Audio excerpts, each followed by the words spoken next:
just how easy is it to get hacked at Defcon or another convention or just at your local coffee shop? Today, I'll be joined by Skylar, who created the Honeyman Project to try and find out the answer to that very question. Stick around for demos and your chance to help out next year with your own Honeyman device. Skylar, welcome to my channel. Please tell everyone a little bit about yourself. Oh, hi, everyone. My name is Skylar. I go by Security Ward and all of the platforms there. Let's see. I've been in security, and I like to say it that way because there's a broad spectrum of security that I've been in for about 20 years. I've been in offense security, pen testing, red teaming for over 10 years, probably close to 12 years now.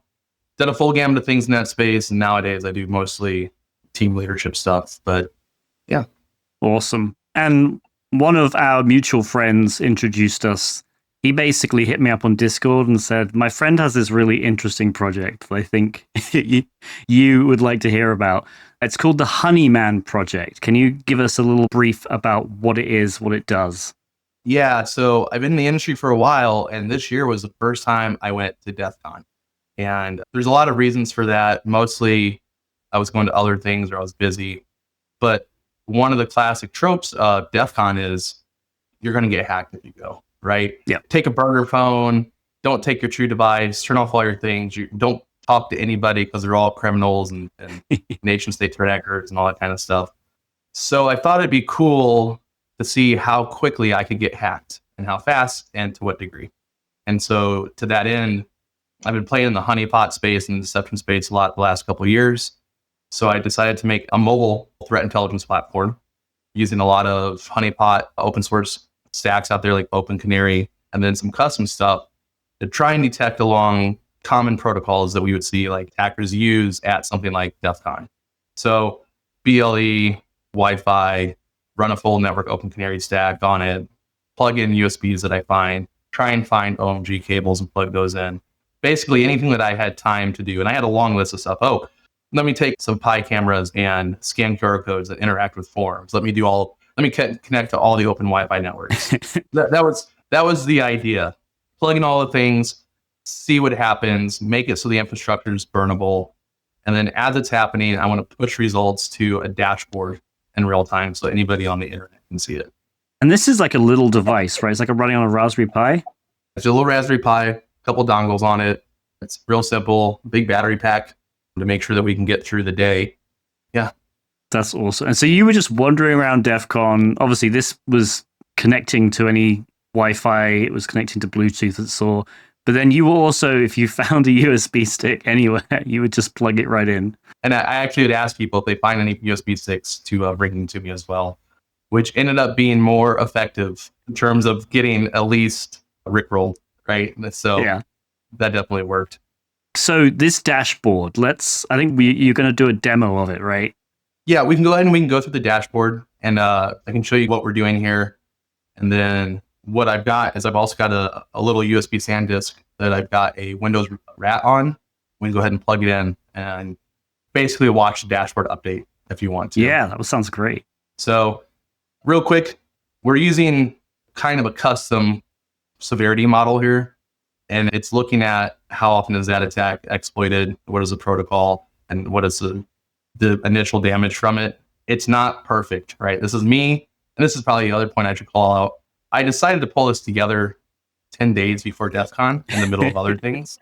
So this was like good chance for me and Claude to really get to be good friends. So this isn't a perfect severity model, but it was something that we at least had to base off for the event. I feel like some of the best projects come together in like the 2 weeks before Defcon anyway, so. Yeah, you should have seen me up night in the hotels, like burning through Claude until Claude's like, you got to chill. I'll see you tomorrow. So some severity models up top. Everyone's probably familiar with our typical levels like critical, high, medium, whatever.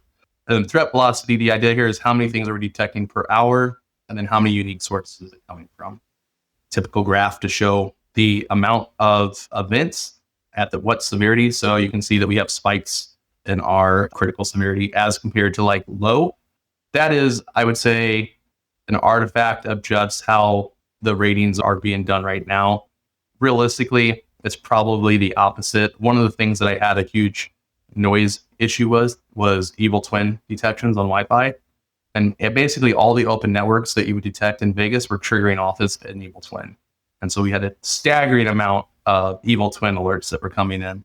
And it was because of that. And so they constantly were scoring its criticals. And so just to be clear to everyone watching, this is the actual data from Defcon, right? This isn't made up data. Yeah, this is data from Defcon. Nice. I've got a drop down right now. I broke out Defcon specifically. Yep. And you can see all time, which is mostly me walking around with it in other cons or at my house, just trying to make it work, what that looks like. But Defcon, just for the point of presentations, I've dialed in that specific time range. Then you get into the actual specific types of detections that went off and how many of them for each type of event. So again, the evil twin stuff, the open Wi-Fi was a big one, and then USB. And those were the two big categories that we had, really the only two categories we had, which is means that I'm probably missing some stuff. I should have probably caught a lot of flipper zeros and things like that while I was at Defcon. I didn't, so I'm working on enhancing some of that.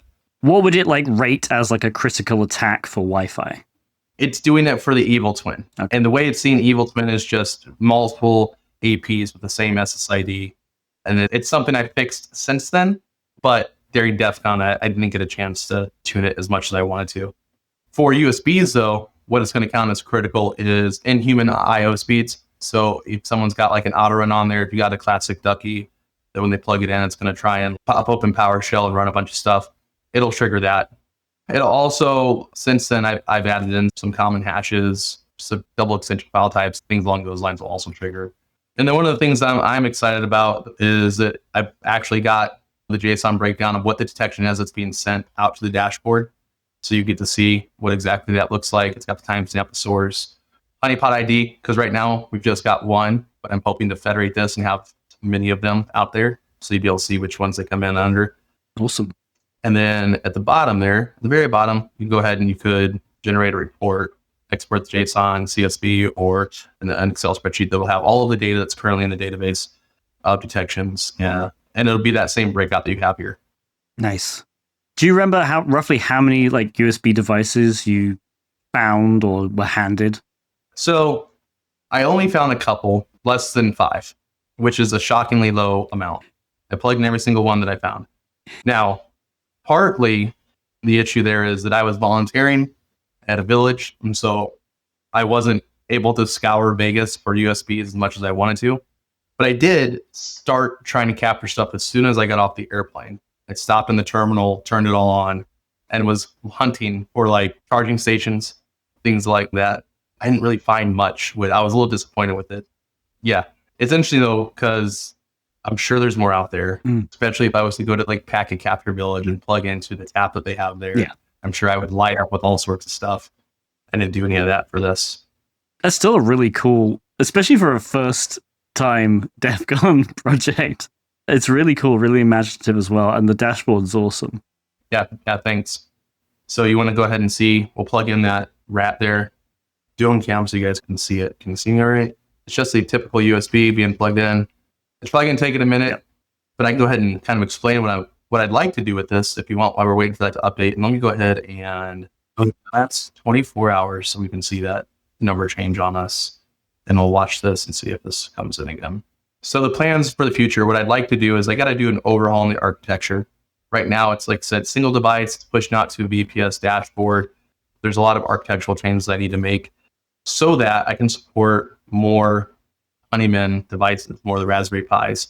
I want to make it easy for anyone to pick up and run with, easy to onboard their data to the dashboard, and then put a map on there so we get some sort of geographical mapping to it. I think it'd be really fun to be like Wiggle or Pokemon Go, where over time, as more people are doing this, we'll see which events. Doesn't have to just be Defcon. And it doesn't have to just be security events, really. People could have this and walk around at any type of conference or event and see what they find. And then just cities across the country and the world, right? Which cities end up having the most detections that pop up. So that's my hope, is that as I streamline this actual code and the architecture of it, I can get it more people involved and we can get bigger coverage. So we'll start to get more interesting data out of it. And then next year, hopefully I'll be able to get back to Defcon and we'll have a better platform to get a lot more hits. And so where can people find this project online? Where can they sort of contact you if they're interested in being involved, either contributing code, ideas, or even volunteering to have one of these devices? Yeah. So you can reach out to me on X or LinkedIn, anywhere like that. I'm on all the platforms, Blue Sky, Mastodon, and all that stuff. And then the code is on GitHub. If you go to security.org/Honeyman Project, it's right there. You can grab it in its current state. I'll push some updates to it here soon to make it a little bit more stable. And when you're actually going around with this device out in public, how is it actually connected to the internet? Is it using a trusted Wi-Fi network or is it using cellular data? I've been using a trusted Wi-Fi network, which is just a mobile hotspot. Makes sense. That's been the easiest way to do it. Trying to put cellular data into a Raspberry Pi creates more complexities than it's worth. Yeah. There are other challenges in terms of power too. That's another reason why I probably don't want to do direct cellular data on the Pi itself.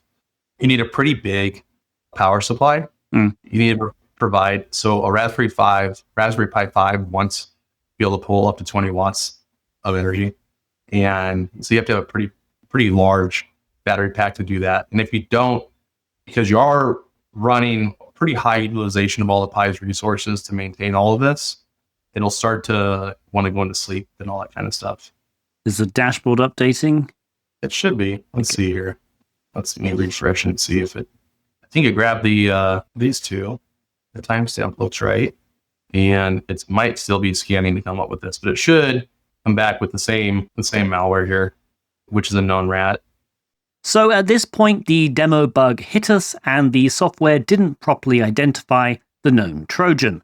Skylar fixed the issue and recorded this video for me after our call. He plugged in the USB again, and the Honeyman device identified the new device mount and started monitoring for activity. It also scanned the files for known malware, double file extensions, auto-run files, etc. It identified the malware correctly and pushed an alert to the dashboard. Pretty cool. Ideally, I would be able to do all of the things that you would normally expect out of any sort of virus scanning capability, which is have an API call out to something like VirusTotal and scan there. Trying to keep resources pretty light and make it so other people can plug into it. I've got a small set that I just onboarded of known hashes. And I'm hoping that between that and the behavioral stuff that we've got, it'll be pretty good. It won't be perfect. So I do have one final question, which is obviously you're opening this project up to the world somewhat, asking for volunteers to have these devices. Could it become sort of a self-fulfilling prophecy where people know that you have them and so could potentially cause some additional sort of attacks happening at Defcon? At Defcon, probably for sure, which from a project perspective might be considered a success, right? It means we got people doing it and then people are aware of it and awareness is good. Outside of Defcon specifically, though, I don't foresee that being the issue. Yeah. And my hope really is that we get more interesting data outside of Defcon than just at the con itself. You know, the initial question is when I went into this was how dangerous is Defcon? And I don't have an answer for it, and I never will. And this isn't an entirely scientific thing, right? It's as dangerous as you are naive to certain things. But yeah, how dangerous is Starbucks down the street, I think, is actually a more interesting thing. As an industry, we like to tell people to be super cautious and we over-index on certain things and maybe under-index on certain things. And are we creating the right signal, the right noise on the right issues? And so that'd be interesting to see. And again, maybe this won't give us the answer, but it'd be really cool to see what it looks like, hopefully across the country. Yeah, it might be interesting for Starbucks in just Manhattan versus a Starbucks in the financial district of Manhattan. I would imagine there potentially be more targeted attacks in the financial industry. Maybe not, I don't know. But it might be interesting just to see what kind of USBs get left in places. Yeah. And I also think we talk a lot about Defcon security conferences, but the same thing, financial conferences or agriculture conferences. What are those? Because if you're a threat actor, maybe the assumption is that the attendees are less aware of the risk, right? Right. So maybe you get more interesting data at a completely non-related conference.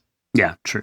That would require someone to want to go to an agriculture conference that's currently going to be walking around with one of these. So, but could be fun, right? Yeah, I'm sure there are hackers in the agricultural community.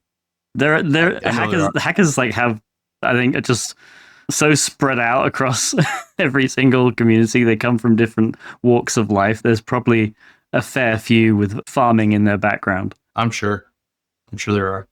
Well, Skylar, thank you so much for joining me and sharing this project. I'm looking forward to being part of it as well. I don't know if I'll be able to volunteer any code, but I definitely would be up for having one of these devices on me. I'm kind of looking forward to just grabbing random USBs and plugging it in to see what happens, to be honest. Yeah, that sounds great. Thanks for having me on. If you enjoyed this video, please give it a like, subscribe to the channel, and of course, leave a comment with your thoughts. Will you help out Skylar and his project? Where would you deploy this device if you had one? Let us know, and of course, go follow Skylar and the project for more updates. Until next time, happy hacking.